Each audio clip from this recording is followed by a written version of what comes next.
Recently, I was at a bowling alley for a very large business networking event. The owner of that bowling alley perfectly demonstrated the clarity and understanding of his customers that is so hard for many of us to attain. Stay tuned, I'll share what we could all learn from this. Running a service business can be hard. It is not unusual for business owners in industries like contracting, home repair, auto repair, business-to-business services like janitorial, IT and accounting, and many others to feel overwhelmed by all the priorities facing them at any given time. Between addressing the needs of the customers, managing the employees, figuring out the financials, and getting processes in place, feeling like you're making significant progress on your business journey can be difficult. Welcome to Service Industry Success, hosted by Brian Harding.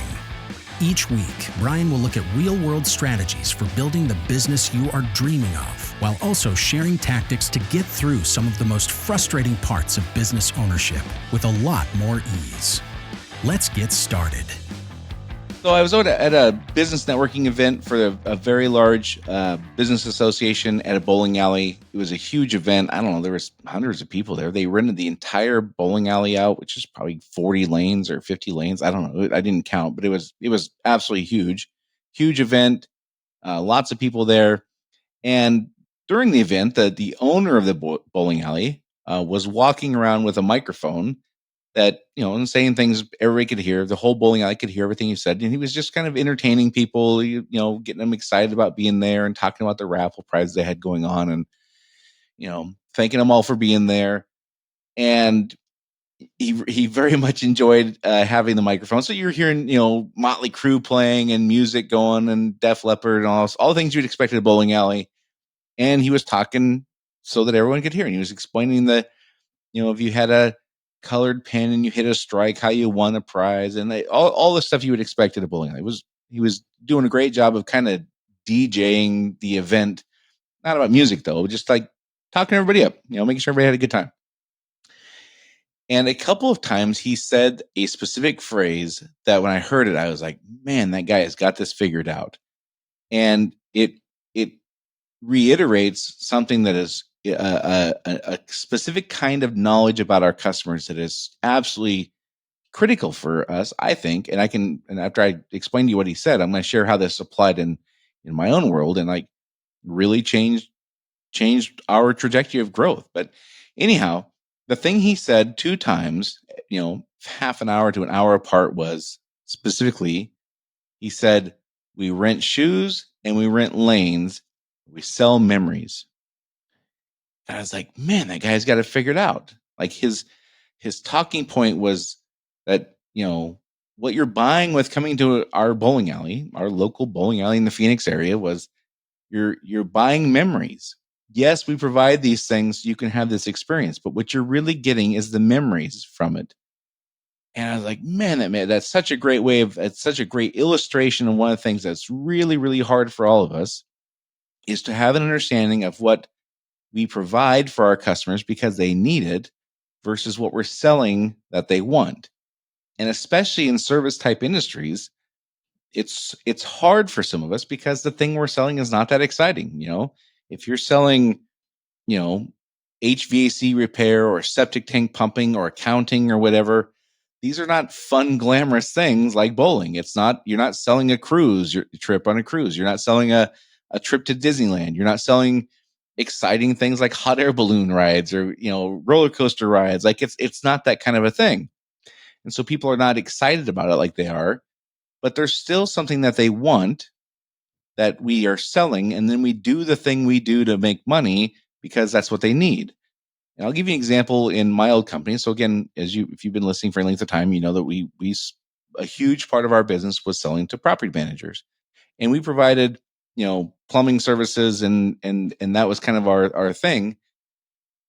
And in the beginning, the first couple of years, we really struggled because we were trying to promote this idea that we did the technical work better than everyone else and our pricing was better and we were more this and that. And we completely were not resonating with our target client because we weren't talking about what they wanted. We were talking about what they needed. We were talking about the lanes and the shoes, not the memories. And for a long time, we couldn't figure out why we were missing the boat. And so I just started asking our customers, like, what do you really care about? Like, what is it you really care about? And what I learned when I asked that question was that they expected that we did the technical work right. They expected that we would fix the pipes and the water heaters and all that stuff. They no, you could prove that were wrong and you didn't deserve that confidence that they granted us, like in the industry. Like if you're doing bookkeeping and you do the books wrong, like, okay, you've demonstrated that you don't deserve the trust that they gave you. But they generally believe you're going to do that right. If you call yourself a bookkeeping firm, they believe you're going to do the bookkeeping right. But most of us focus on the technical, like we do this thing that we do better than everyone else, but we're missing the point of what they want. And in our case, what they wanted peace of mind. They wanted to make sure that if their customers, their clients called and said, "Hey, what's going on with my rental house?" they had an answer, and they didn't look foolish to their clients because they would have to say, "I don't know. I haven't heard from this contractor I've chosen to use and trust with your property." That was what they wanted. They wanted peace of mind through the process. They wanted to work with contractors who understood their industry, which there's certain nuances of working with that industry, like there are in lots of other applications. And what they learned over years and decades of working with contractors is many times contractors would show up at their door and say, "Oh yeah, I know how property management works," and they really had no clue how property management worked. And so what they wanted was not that.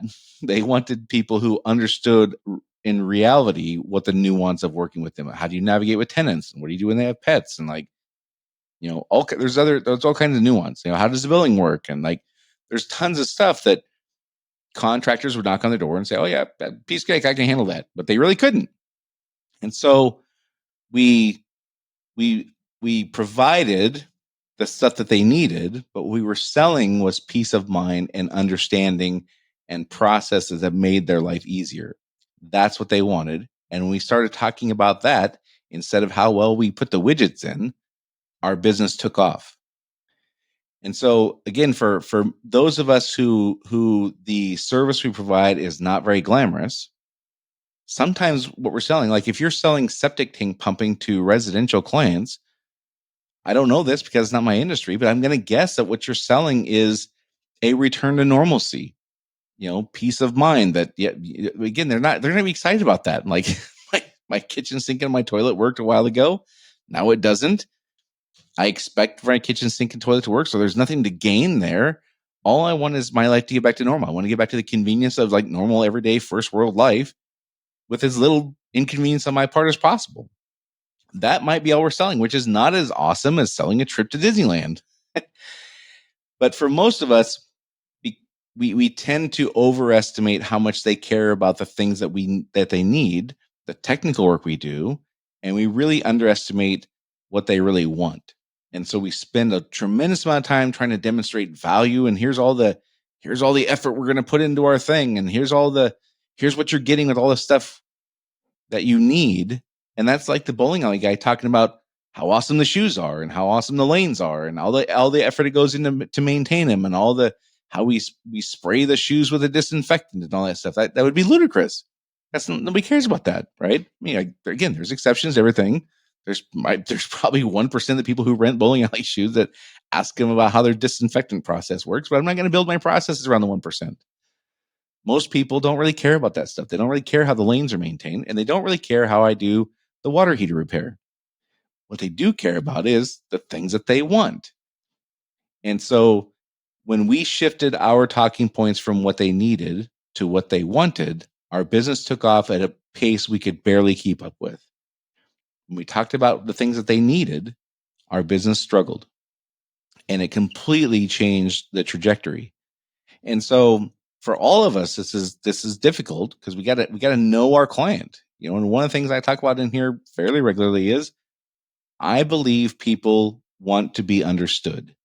And I believe the more we talk about the technical expertise we have and how our certifications, help us make great decisions, and our expertise is great for the workmanship or the um, in the accounting world and bookkeeping world, like we do the bookkeeping part right. Like our expertise is going to make sure we don't make mistakes, And we focus on that, which is all about me and all about my experience and how I'm the expert. And they don't care about that. They care about what they want. And we gotta all know for our industries. I'm telling you, from my personal perspective, when this changed in my business, our business took off in a way we could not even keep up with. Before we had this, we struggled. So we have to understand, I believe, if we really want our business to grow, we have to be able to answer these two questions. What are we providing that our customers need? What's our version of the shoes and the lanes? And what are we selling that our customers really want? What's our version of the memories? And sometimes it's not as exciting as we think. Again, nobody wakes up and goes, I hope I can get a new roof this week. That's not how it works. They expect to have a nice roof, and then a storm comes up or they develop a leak or whatever. And it's frustrating. And there's no great benefit in getting a new roof unless you're going to, sell your house in the next 6 months or whatever. But even then, we expect this kind of stuff. We expect to have running water. We expect to have, you know, no pests in our house. Like some of these things that we expect to have running toilet, and we just expect that stuff. And so there's no grand thing to sell. It's just getting back to normalcy in some cases, or again, I don't know for every particular industry what their particular client really wants, but we need to know, what are we providing that our customers need, but what are we selling that they really want? What are our shoes and lanes, and what are our version of the bowling alley selling memories? And again, I just tell you from my personal experience, this was perhaps, well, certainly was in the top 5 things for us. Certainly in the top 5 things that for us changed our trajectory of growth and changed the amount of referrals we got and the happy customers we had, because we got clarity in what we were providing that they needed, but what we were selling that they wanted. So if we can't answer these 2 questions, what do we provide that our customers need? Like, what's our version of the shoes and lanes? And what are we selling that our customers really want? What's our version of the bowling alley memories? The less clarity we have on that, the harder it is, I think. At least it was for us. So those are 2 specific questions I would suggest we all be able to answer. And not just us, our entire team. Like the newest, lowest ranking person on the org chart, the more they understand this, the more they're going to make fantastic decisions that we don't have to micromanage. So anyhow, that's it for this week. If you find this information I share helpful, please share this podcast with a friend or colleague you think could benefit from it. Of course, public sharing is also available or appreciated.